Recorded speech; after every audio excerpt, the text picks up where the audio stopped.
Hi, this is Father Louis Skirty. Welcome to Friends of the Word.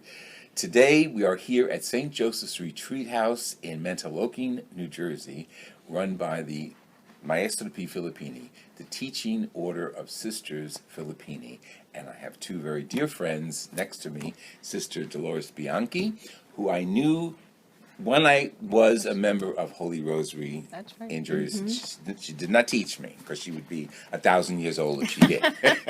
And of course, Sister Brunilda Ramos is the director of this building and this facility, and you're going to know all about it in a few moments. And you're also going to know about the Filippinis. Now, I met the Filippinis in my grammar school, Holy Rosary, Jersey City. That's right. And I have nothing but wonderful memories of all of them, all of the sisters I had through the 8 years that I was there. And I'm still in contact with Sister Dolores. You informed me that Sister Dorothy is at the villa, and I visited Sister Dorothy several times. And she wasn't my teacher, but she was there when I was in high school, and we became good friends. I was honored to conduct the funeral for Sister Grace Polizzotto. Very, very dear friend. She was the principal, and she was 8th grade teacher. And we've maintained a lot of Filippini contacts. Okay, Sister, Filippini, Maestro P. Filippini. Tell our audience what that means. Lucy Filippini's last name. That's why we took religious teachers Filippini. She is the foundress. She was born in 1672. She died in 1732. But the sisters came to America in 1905. And Sister Nanette was there. Nanette Ionata.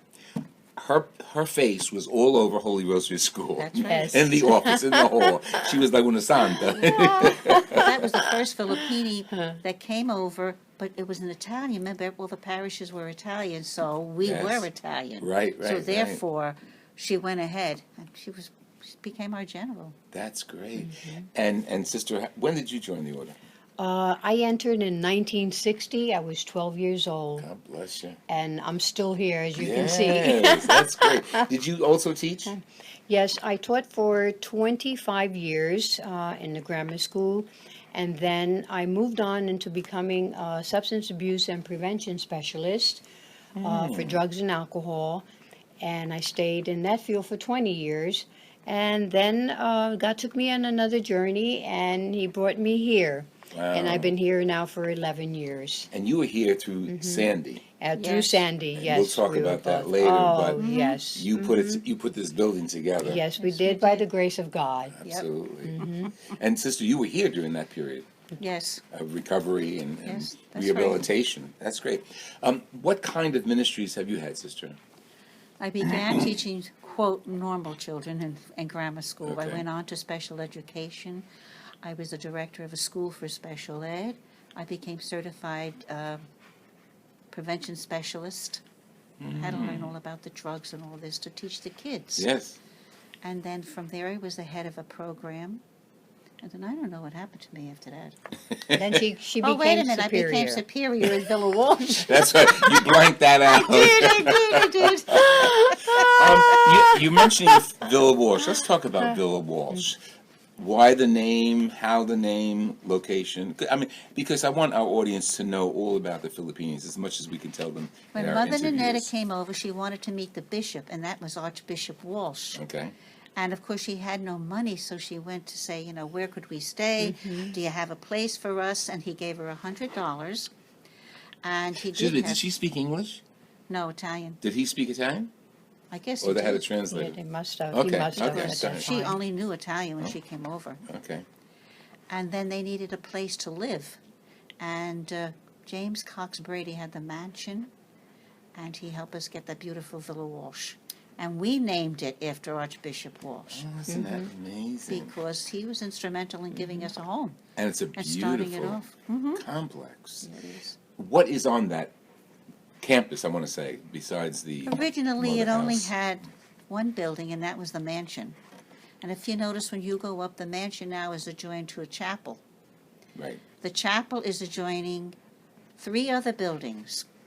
Come from one building, we're now 5 buildings. It goes to Mother Ninetta Hall, named after Mother Ninetta, which is the main building there. It goes over to our infirmary, that's another building, where naturally the infirm are. The next door building is Freitag Hall. Freitag was a great benefactor, so we named the building after him. That's great. And from Freitag Hall, we go to the academy. We have Villa Walsh Academy. Okay, well, I'm going to ask you to talk about that in a few seconds. And then we have the main building we call the administration. That's the main entrance. Right. So we How many expanded. sisters live on campus? At Oh. the present time, Approximately. maybe close to not even 200 anymore. Okay, We used to okay. be 200, I think we're about 100, 150. Okay. And the Yeah. school, talk about the school. It's a high school? The grammar school and a high school. really? Okay. Right, and they're doing It's all very girls? well. All girls, right? And it's run by Sister Doris, who's the president, doing a marvelous job on that. And we've had it's good interviews on and in reference to the academy. The children are doing well. They graduate and they become doctors and lawyers and professors. So something's going on. Yes, That's yes. that's good. Well, your charism is education, Yes, it right? is. It started with St. Lucy Filippini in Italy. That's Right, right. that's right. So tell us about her. Oh, Lucy Filippini was a wonderful woman, simple but loved God very much. She would walk the street, and remember, these are going back many, many years. Yes. And you had, what do you say, destitution, you had prostitution, Poverty, yeah. you Yes. had everything. In So what she- area of Italy was that? Not far from Montefiascone? No, Montefiascone is where she's buried too. Oh, okay. Yeah, Okay, in that Montefiascone, region. Italy, Rome. We have about 4 or 5 convents in that area. Okay, okay. Viterbo.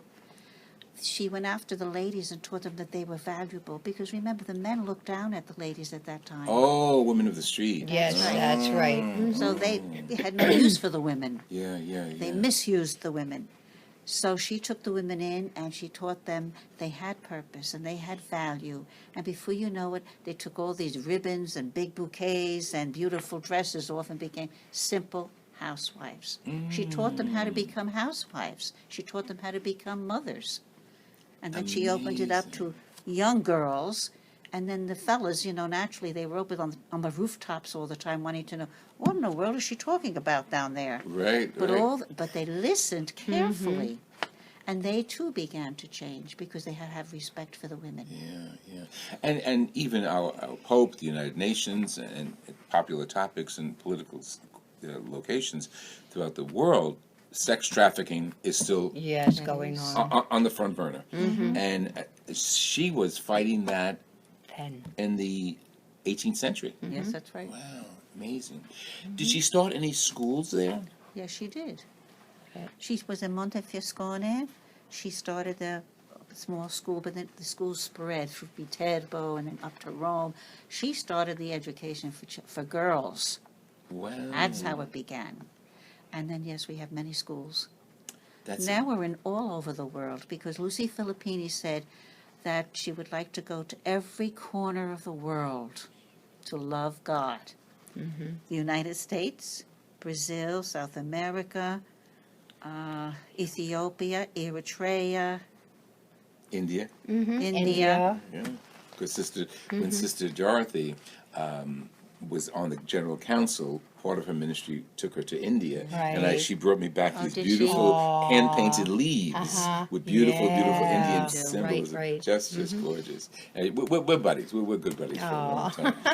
What good memories do you have? Not that you knew Lucia Filippini in person, but stories of her ministry, her charisms. Well, I was young, so in those days we just learned about her life, her charism of go and teach and love God, and that's what I did. I went out at the age of 19 and went out to the schools to teach, and I love teaching, and I just loved the children, and so I continued that charism, and in the schools teaching the early grades, third grade, and then I taught CCD, And then eventually I moved up to the 7th grade and then the 8th grade. But it was always love God and I love the children. One thing I always remember about the sisters in Holy Rosary in Jersey City is they went out. They were on the street. They came to visit my family, my Right. grandmother. They shopped in our stores. What's different about the Filippini order that makes that unique? Because in those days, the charities were in their convent, the Felicians were in their convent, and these were all other orders in Jersey City. That's right, they were. What makes the Filipinis different? Well, we became the apostle of many souls. So we went out. It was just not in the house. We ministered to the poor, to the sick. We would visit hospitals. If somebody who was dying, a family that knew us in the parish wanted us to come to their house just to pray, we didn't close ourselves in. We went out and continued Right, that ministry as St. Lucy did. Now, it's a religious order that doesn't take vows, it takes promises. Could you explain that? We take promises. We don't, it's not obligatory, the vows. Right. But other communities take vows. Right. And sometimes they're, in monasteries, they do take vows also. We just make the promises. Interesting. Faith and open. What attracted you to the I have to Filipinos? tell you the truth. Sure. Of course. You're being taped. You better tell the truth. I know. You better cut that part out. When I this is truth now. Okay. Like the wanted rest to- wasn't. I wanted to be a nun when I was in 5th grade, but Okay. I didn't know who or where, but I was going to serve God. I knew I was going to serve God. And the Filippini Sisters taught me CCD, and I went over there during the summer, but I didn't want to become a Filippini. I Why? wanted to become a cloistered sister because I felt that being prayerful and being cloistered was the way you could love God more. And we used to give little operettas. And we went up and showed the cloistered sisters. And then one day I looked at the sister through the grail. And I said, how old do you have to be to enter? And she looked at me and said, well, how old are you? I was so proud to tell her I was 13. And she, oh, honey, she said, here's a pair of rosary beads. You can come back when you're 17. I said, no. And I left so disheartened. So right away, the Filipinis picked up on that. Oh! And that summer, they took me to Villa Walsh. They gave me a tour. My mom and dad came with me, and they gave me a tour of Villa Walsh. And in those days, we had juniors. They were young. Okay. So you had juniors and postulants. And so they were outside. They were working. Oh, it was wonderful. I got a grand tour. I fell in love. Ooh, that's great. So at the top of the steps, there's my mother and father waiting for me to come down and go home. And I looked at them and I said, I think I'm going to stay. My father didn't say anything. He said, is this what you want? I said, yes. And my mother couldn't say anything. She was heartbroken. Isn't that And knock amazing? wood, I never came home. God bless you. Okay, we're going to continue with these wonderful stories. This is Father Louis Scurdy with Sister Dolores and Sister Brunilda, and we're sharing stories about the origins of the Filippini order, Maestro P. Filippini. And we're going to come back with some personal stories again as we move through the various ministries, including in this retreat house. But more about that later. Thank you. Let me hear from you, Father Lou Scurdy at hotmail.com. God bless you, and pass this on to your family and friends. Uh-oh.